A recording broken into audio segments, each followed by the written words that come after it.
नमस्कार। लक्ष्मण धारा education platform में आप सभी का स्वागत है। प्यारे साथियों, पिछले कई दिनों से अपन क्लास 12th की ज्योग्राफी के नोट्स के बारे में बातचीत कर रहे हैं और आज इसी सीरीज के अंदर आपके चैप्टर संख्या 6 की बात करेंगे, जिसका नाम है द्वितीयक क्रिया। ठीक है, तो इससे पहले 5वें अध्याय तक पूरी कंप्लीट बात हो चुकी है, तो आप कमेंट सेक्शन में दिए गए प्लेलिस्ट के लिंक के माध्यम से या फिर डायरेक्ट यूट्यूब चैनल में जाकर के प्लेलिस्ट पर क्लिक करके आप पहले की वीडियो देख सकते हैं। थोड़ी तबीयत खराब होने की वजह से मैं रेगुलर अपडेट नहीं कर रहा था। चलो चलो और इसकी जो नोट्स की पीडीएफ है वो वेबसाइट के ऊपर अपलोड की हुई है, तो उसका भी लिंक आपको नीचे कमेंट सेक्शन में मिल जाएगा। एक एक करके चीजें आराम से देखते हैं। चलो, सबसे पहले द्वितीय क्रियाएं। लास्ट चैप्टर जो था उसके अंदर अपन ने प्रथम क्रियाओं के संदर्भ में बातचीत की थी। आज अपन बात करेंगे द्वितीय क्रिया। देखो, वह क्रियाएं जिनके द्वारा प्राथमिक क्षेत्र से प्राप्त वस्तुओं को परिवर्तित करके उपयोगी वस्तुओं में बदला जाता है उसे द्वितीय क्रिया कहते हैं। देखो, जो प्राथमिक क्रिया है, सीधा सिंपल कहने का मतलब क्या है कि जो प्राथमिक क्रियाएं हैं उन क्रियाओं में जो वस्तुएं बनती है उन वस्तुओं का या उस वस्तुओं के रूप को परिवर्तन करके उसको यूज किया जाता है आगे, तो वो आपके सारी की सारी द्वितीय क्रिया के अंतर्गत आती है। मान लीजिए कि एक किसान गेहूं उगाता है, वह उसे बेचता है और फिर उसे पीस कर आटा बनाया जाता है और इसके बाद उस पीसे हुए आटे से ब्रेड बनाई जाती है और फिर उसे बाजार में बेचा जाता है। इस स्थिति में किसान के द्वारा गेहूं उगाया गया तो प्राथमिक प्रक्रिया थी, और उस गेहूं से आटा बनाना और आटे से ब्रेड बनाने की जो प्रक्रिया थी वो आपकी थी द्वितीय क्रिया। तो आपको इस उदाहरण के माध्यम से द्वितीय क्रिया बहुत अच्छे तरीके से समझ में आ गई होगी। पिछले चैप्टर के अंदर अपन ने पढ़ा था कि जो प्राथमिक क्रियाएं हैं उसका जो सीधा संबंध जो है वो प्रत्यक्ष रूप से पर्यावरण से है, वो डायरेक्ट पर्यावरण से संबंधित होती है। ठीक है, उसी तरीके से जो आपका द्वितीय क्षेत्र है, तो द्वितीय क्षेत्र में अंदर जितनी भी वस्तुएं होगी वो आपकी सीधी प्राथमिक क्षेत्र से जो उत्पाद होते हैं उनसे संबंधित है। ठीक है, आगे बात करें विनिर्माण। द्वितीय क्रियाएं मुख्य रूप से विनिर्माण की क्रियाएं होती है। ठीक है ना, द्वितीय की क्रियाएं जो होती है वो सारी की सारी विनिर्माण की क्रियाएं होती है। विनिर्माण का अर्थ है कच्चे माल को परिवर्तित करके उपयोगी वस्तुएं बनाना। आसान शब्दों में समझे तो विनिर्माण का अर्थ होता है उत्पादन करना। इस उत्पादन की प्रक्रिया द्वारा वस्तु की कीमत बढ़ जाती है और वस्तु के उपयोग में वृद्धि होती है। यानी विनिर्माण की जो गतिविधि होती है वो सारी की सारी आपकी द्वितीय क्रिया से संबंधित है। ठीक है ना, विनिर्माण की जितनी भी क्रियाएं हैं, विनिर्माण से संबंधित जितने भी कार्य होते हैं वो सारे के सारे आपकी द्वितीय क्रिया से संबंधित है। ठीक है, और आगे बात करें उदाहरण के लिए, प्राथमिक क्रिया में प्राप्त लोहे के अत्यधिक उपयोग नहीं हो सकते, परंतु उसे इस्पात में परिवर्तित करके उसे अनेक कार्यों में उपयोग किया जा सकता है। बिल्कुल, यहाँ इस तरीके से ये दो उदाहरण जो इनके माध्यम से आपको बहुत अच्छी तरीके से समझ में आएगा कि जो प्राथमिक क्षेत्र है, ठीक है, उदाहरण के लिए अपन माने जैसे किसी ने एक लोहा निकाला, ये कोई क्षेत्र है जहां से लोहे का उत्पादन किया गया। अब इस लोहे का दगड़ पड़ा है आपके पास में, लेकिन आप इसका उपयोग कहाँ करोगे? भाई लोहे को निकालना, भाई अपन ने जमीन से निकाला है तो ये पर्यावरण से सीधा संबंध हो गया, तो डायरेक्ट निकाला तो अपने पास में प्राथमिक क्रिया थी। ठीक है ना, अब इसी लोहे को, ये प्राथमिक क्रिया से संबंधित है, इस लोहे को क्या करेंगे, परिष्कृत करके अगर इसको इस्पात में निर्मित कर देंगे तो इस लोहे के उपयोग ज्यादा बढ़ गए, क्योंकि इस्पात का प्रत्येक क्षेत्र में अलग अलग उपयोग है।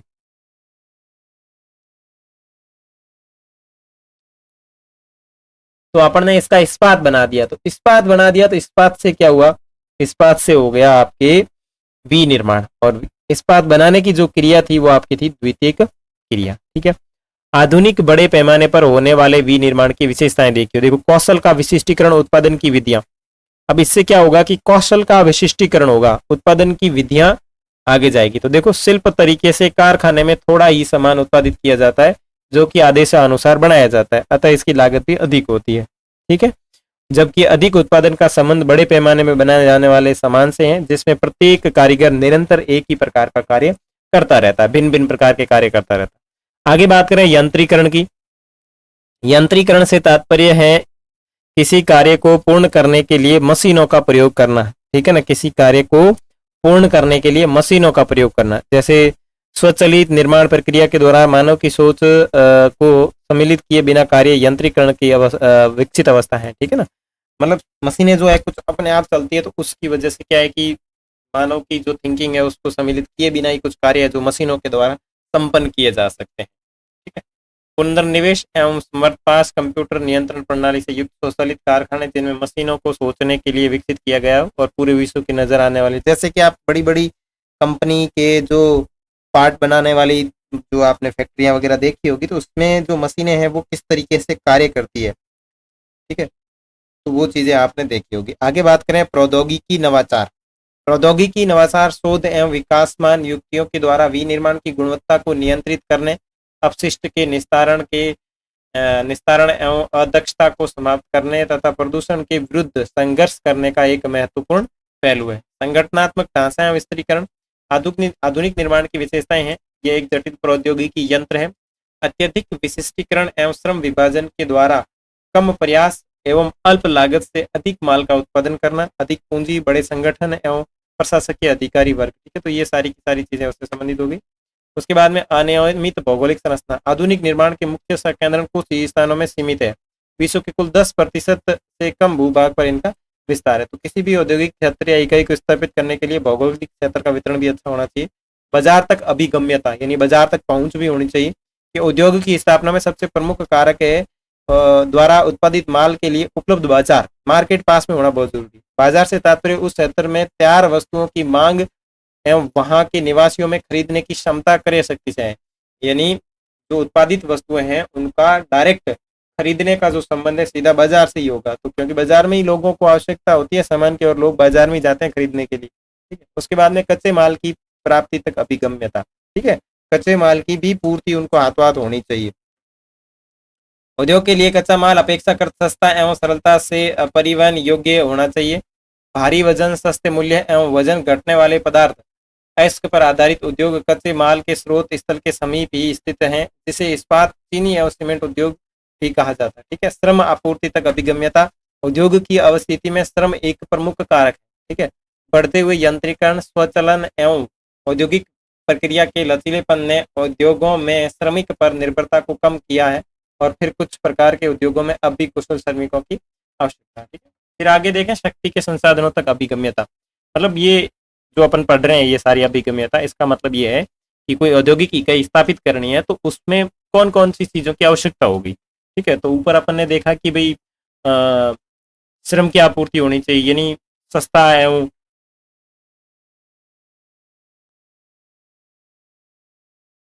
कुशल श्रम मिल जाए तो उद्योग का विकास अच्छा होगा। आगे बात करें शक्ति के साधनों तक अभिगम्यता, यानी किसी भी उद्योग को संचालित करने के लिए ऊर्जा होनी बहुत जरूरी है, ठीक है।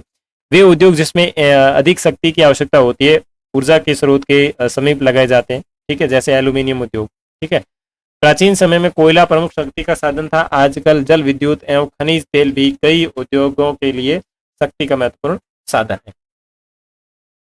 परिवहन एवं संचार की सुविधाओं तक अभिगम्यता। कच्चे माल को कारखाने तक ले जाने के लिए और परिष्कृत सामग्री को बाजार तक पहुंचाने के लिए तीव्र और सक्षम परिवहन सुविधाएं औद्योगिक विकास के लिए अति आवश्यक है। नेक्स्ट बात करें सरकारी नीति की, तो संतुलित आर्थिक विकास है तो सरकार प्रादेशिक नीति अपनाती है जिसके अंतर्गत विशिष्ट क्षेत्र में उद्योगों की स्थापना की जा सके, ठीक है। समूहन अर्थव्यवस्था तक अभिगम्यता। उद्योगों के मध्य संबंध। प्रधान उद्योगों की समीपता से अन्य अनेक उद्योग लाभान्वित होते हैं, ठीक है। ये लोग समूहन अर्थव्यवस्था के रूप में परिणित हो जाते हैं, ठीक है, और विभिन्न उद्योगों के मध्य पाई जाने वाली श्रृंखला से बचत की प्राप्ति होती है। तो ये समूह उद्योगों का एक विशेषता है। सहकारी नीति भी उद्योगों के डेवलप में काफी अच्छी होती है। परिवहन एवं संचार की सुविधा भी उद्योग के लिए काफी अच्छी सुविधा, मतलब एक स्थिति पैदा करते हैं। आगे बात करें उद्योगों का वर्गीकरण। देखो भिन्न भिन्न प्रकार का उद्योगों का वर्गीकरण है, नीचे मैंने चार्ट भी दे रखा है तो आप उससे भी समझ सकते हो। सबसे पहले आकार के आधार पर बात करें तो कुटीर उद्योग, छोटे पैमाने के आधार पर बात करें तो बड़े पैमाने के उद्योग, ठीक है। आकार के आधार बात करें तो कुटीर और लघु उद्योग दो आएंगे इसमें, छोटे पैमाने के उद्योग और बड़े पैमाने के उद्योग, ठीक है। कच्चे माल के आधार पर बात करें तो आपके कृषि आधारित उद्योग और खनिज आधारित उद्योग। उत्पादन के आधार पर आधारभूत उद्योग और उपभोक्ता वस्तु उद्योग। धात्विक खनिज की बात करें तो धात्विक खनिज, रसायन आधारित और पशु आधारित और वन आधारित, ये सारे के सारे इसमें आएंगे, ठीक है। स्वामित्व के आधार पर बात करें तो सार्वजनिक उद्योग, निजी उद्योग और संयुक्त क्षेत्र के उद्योग, ठीक है। उत्पादन की प्रक्रिया के आधार पर बात करें तो परंपरागत उद्योग और उच्च प्रौद्योगिकी टेक्नोलॉजी के जो उद्योग है वो आपके सब के सब इसमें सम्मिलित होंगे, ठीक है। ओके, नेक्स्ट ये उद्योगों की वर्गीकरण की सारणी है, तो वो आपके पीडीएफ में आ जाएगी, तो आप लोग आराम से इसको देख लेना, ठीक है ना, नोट्स की पीडीएफ में है ये। उसके बाद में बात करें कुटीर उद्योग की, यानी ऐसे छोटे उद्योग जिनका संचालन बहुत छोटे स्तर पर किया जाता है, उसे कुटीर उद्योग कहते हैं। ये निर्माण की सबसे छोटी इकाई होती है, स्थानीय कच्चे माल का प्रयोग करते हैं, स्थानीय बाजारों तक पहुंच होती है, कम पूंजी और परिवहन की आवश्यकता होती है, रोजमर्रा के जीवन की छोटी छोटी जो वस्तुएं होती है उनका इसमें उत्पादन किया जाता है, ठीक है। उदाहरण के तौर पर जैसे मिट्टी के बर्तन है, चटाई है, या जैसे दिया सलाई है, जैसे कि मैंने इसमें चित्र ऐड किया, इसमें ऐसे बहुत सारे उद्योग है या बहुत सारे ऐसे कार्य हैं जो स्थानीय स्तर के जो लोग हैं वो अपनी रोजी रोटी चलाने के लिए करते हैं, ठीक है। तो वो सारे के सारे आएंगे कुटीर उद्योग के। उसके बाद में करें छोटे पैमाने के उद्योग, यह कुटीर उद्योग से भिन्न होते हैं। इसके उत्पादन की तकनीक एवं निर्माण स्थल घर से बाहर कारखाने दोनों कुटीर उद्योग से भिन्न होते हैं, ठीक है ना। घर से बाहर इस तरीके से इनको संचालित किया जाता है छोटे स्तर पर। इसमें स्थानीय कच्चे माल का उपयोग होता है और अर्धकुशल श्रमिक और शक्ति के संसाधन चलने वाले यंत्रों का प्रयोग किया जाता है, यानी अर्धकुशल श्रमिक और छोटे मोटे यंत्र और कच्चा माल जो उसको स्थानीय क्षेत्र में मिल जाता है इस तरीके से, जैसे ईंट के भट्टे का आप देख सकते हैं, ठीक है। रोजगार के अवसर इस उद्योग में अधिक होते हैं, जिससे स्थानीय निवासियों की क्रय शक्ति बढ़ जाती है।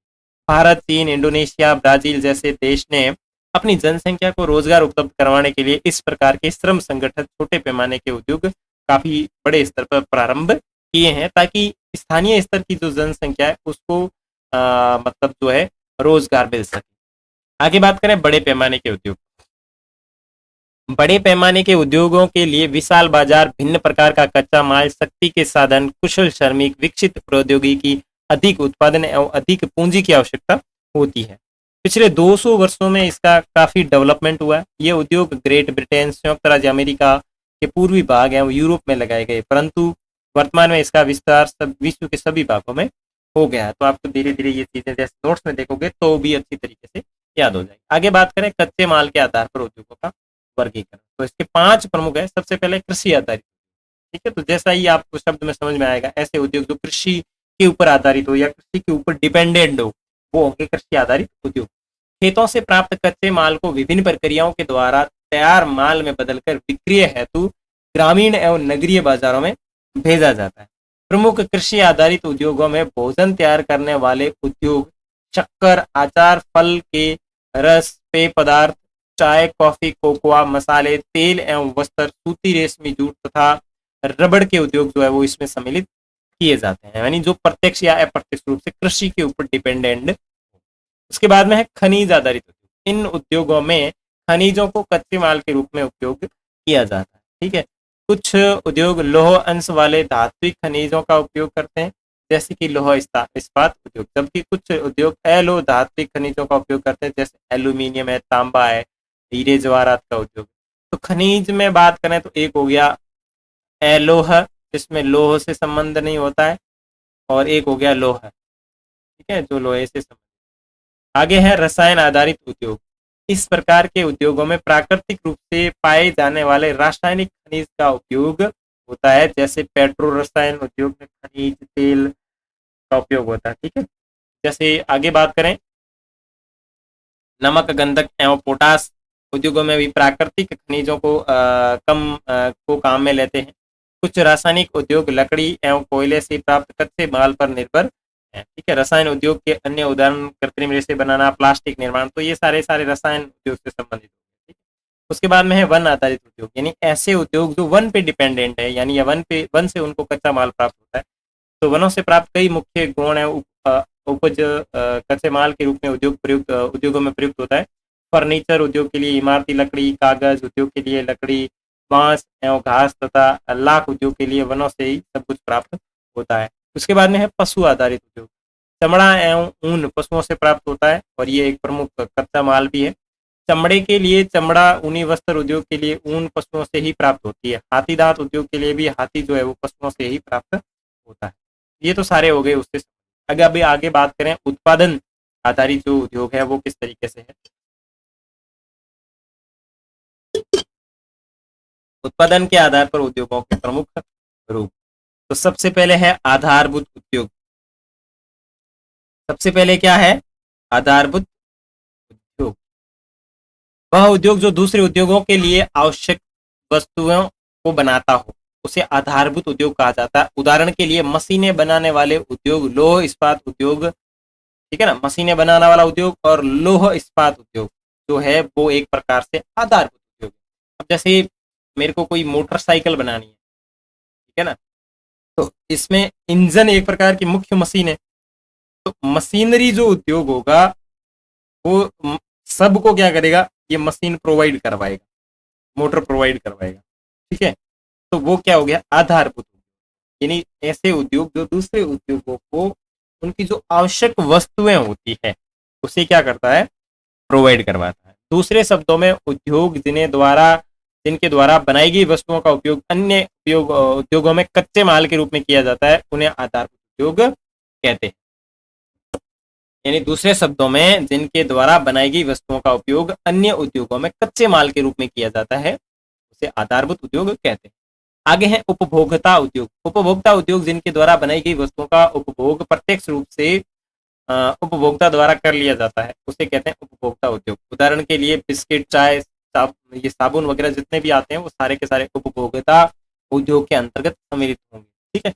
उसके बाद में है स्वामित्व के आधार पर उद्योग, ठीक है। तो स्वामित्व के आधार पर उद्योगों की बात करें तो उसको 3 भागों में बांटा जाता है। स्वामित्व के आधार पर उद्योगों को 3 भागों में बांटा जाता है। सबसे पहले सार्वजनिक उद्योग, दूसरा है निजी उद्योग और तीसरा जो है वो आपका संयुक्त क्षेत्र का उद्योग, ठीक है। तो सबसे पहले सार्वजनिक उद्योग की बात करें तो वह उद्योग होते हैं जो सरकार के अधीन होते हैं। दूसरे शब्दों में सरकारी कंपनियों को ही सार्वजनिक उद्योग कहा जाता है, यानी ऐसे उद्योग जो सरकार के अंडर में होते हैं वो सारे के सारे सार्वजनिक उद्योग, और इन पर मुख्य रूप से सरकार का स्वामित्व होता है और उन्हें सरकार के द्वारा ही चलाया जाता है, ठीक है। तो ये आपके होता है सार्वजनिक। उसके बाद में है निजी उद्योग। वह उद्योग जिन पर एक या एक से अधिक व्यक्तियों का स्वामित्व होता है उसे कहा जाता है निजी उद्योग, ठीक है। आसान शब्दों में समझे तो प्राइवेट कंपनियां जितनी भी है वो सारी की सारी निजी उद्योग के संबंधित है और इन पर मुख्य रूप से एक व्यक्ति या अनेक व्यक्तियों का स्वामित्व होता है उसे कहते हैं निजी उद्योग। आगे बात करें संयुक्त क्षेत्र के उद्योग, यानी वह उद्योग जिसमें सरकार की भी भागीदारी होती है और निजी लोगों का जो समूह होता है उसकी भी भागीदारी होती है उसे कहते हैं संयुक्त क्षेत्र का उद्योग। यानी कंपनी का भी कुछ हिस्सा होता है और सरकार के भी कुछ हिस्से उसमें शामिल होते हैं, तो दोनों के हिस्से अगर इसमें शामिल है तो वो होता है संयुक्त क्षेत्र, और इस तरह से दोनों द्वारा कंपनी का संचालन किया जाता है, ठीक है। अब एक पर्टिकुलर एक स्थान विशेष की बात की गई आपके भूगोल की पुस्तक के अंदर, तो उसको मैंने इसमें सम्मिलित किया है कि जर्मनी का रूहर कोयला प्रदेश, ये जर्मनी का रूहर कोयला प्रदेश जो है उसकी पिक्चर है और ये जर्मनी का रूहर कोयला प्रदेश है उसकी एक एक बात करते हैं। ये लंबे समय से यूरोप का प्रमुख औद्योगिक प्रदेश रहा है। जर्मनी यूरोप महाद्वीप में आती है तो ये यूरोप का काफी टाइम से औद्योगिक प्रदेश रहा है। कोयला, लोहा एवं इस्पात यहाँ अर्थव्यवस्था का मुख्य आधार रहा है, पर कोयले की मांग में कमी आने के कारण उद्योग संकुचित होने लगे, ठीक है। प्रेजेंट टाइम में यहाँ पे क्या है कि कोयले की मांग में कमी आने के कारण उद्योग जो है वो संकुचित होने लगे।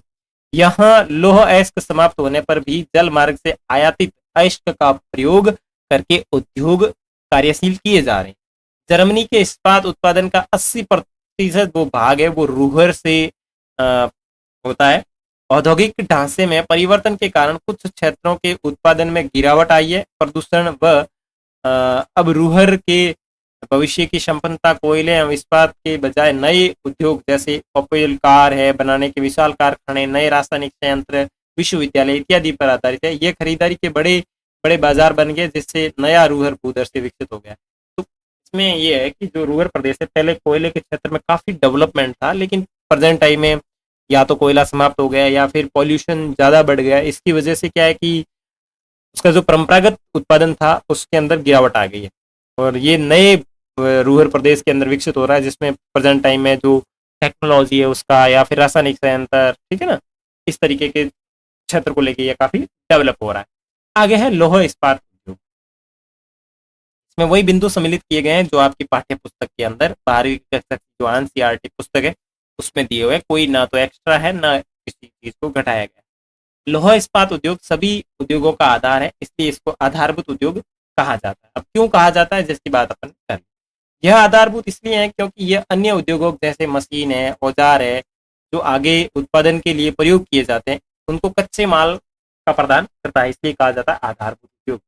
इसे भारी उद्योग भी कहते हैं क्योंकि इसमें बड़ी मात्रा में भारी भरकम कच्चा माल उपयोग लाया जाता है और इसके उत्पादन में इसके जो उत्पाद होते हैं वो भी काफी भारी मात्रा में होते हैं। उनका जो वेट और जो वजन होता है वो काफी अधिक होता है। लोहा निकालने के लिए लोह अयस्क को झोंका भट्टियों में कार्बन यानी कॉक चूना पत्थर के साथ प्रगलन किया जाता है, यानी बड़ी बड़ी जो भट्टियां होती है उसके अंदर कोक और चूना पत्थर डाल करके उसको प्रगलन किया जाता है, यानी पिघलाया जाता है। ठीक है, पिघला हुआ लोहा बाहर निकलकर जब ठंडा हो जाता है तो उसे कच्चा लोहा कहते हैं।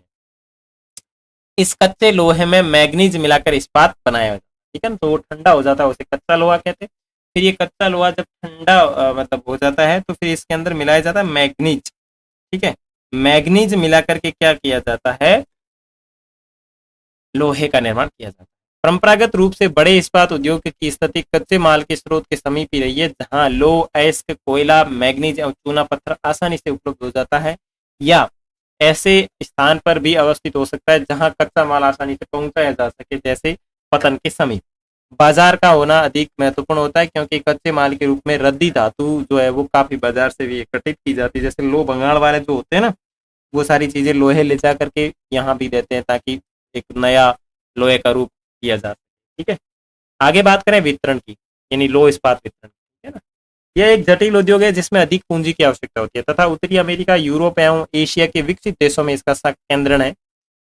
संयुक्त राज्य अमेरिका में लोह इस्पात के उत्पादन करने वाले प्रमुख क्षेत्र उत्तरी अपलेशियन प्रदेश यानी पीटर्सबर्ग, वहां झील क्षेत्र, शिकागो, गेरी, ईरी, क्लीवलैंड, लॉरेन, पवेलो एवं ड्यूलुथ।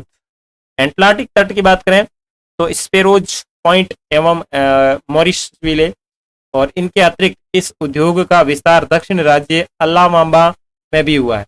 पीटर्सबर्ग क्षेत्र का महत्व अब घट रहा है एवं इसे वर्तमान क्षेत्र में जंक का कटोरा के नाम से भी पुकारा जाता है। तो ये जितने भी क्षेत्र है वो आपके दक्षिण अमेरिका से संबंधित, मतलब अमेरिका से संबंधित है, उत्तरी अमेरिका। ठीक है, आगे बात करें यूरोप में Great Britain, Germany, Belgium, Luxembourg, Netherlands, Soviet रूस इसके मुख्य उत्पादक क्षेत्र है।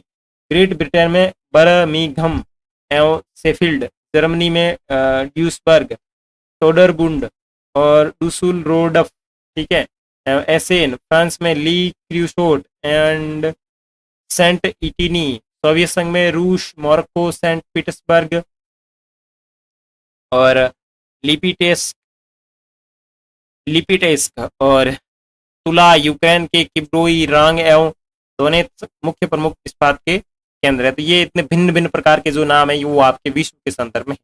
एशिया महाद्वीप में जापान का नागासाकी एवं टोक्यो, योकोहामा, चीन में संघाई, तियानजिन, वुहान, भारत में जमशेदपुर, कुल्टी, बुरहानपुर, दुर्गापुर, राउरकेला, भिलाई, बोकारो, सेलम, विशाखापट्टनम एवं भद्रावती। ये जितने भी केंद्र हैं ये सारे के सारे आपके इसमें इस्पात जो उद्योग है या जो आधारभूत उद्योग है उसके वितरण से संबंधित है। ठीक है, ये प्रमुख वितरण है। अगर भारत की बात करेंगे तो आपके जमशेदपुर, कुल्टी, बुरहानपुर, दुर्गापुर, राउरकेला, ये सारे के सारे भिलाई, बोकारो, ये सब इसमें आ जाएंगे। उसके बाद में सूती कपड़ा उद्योग।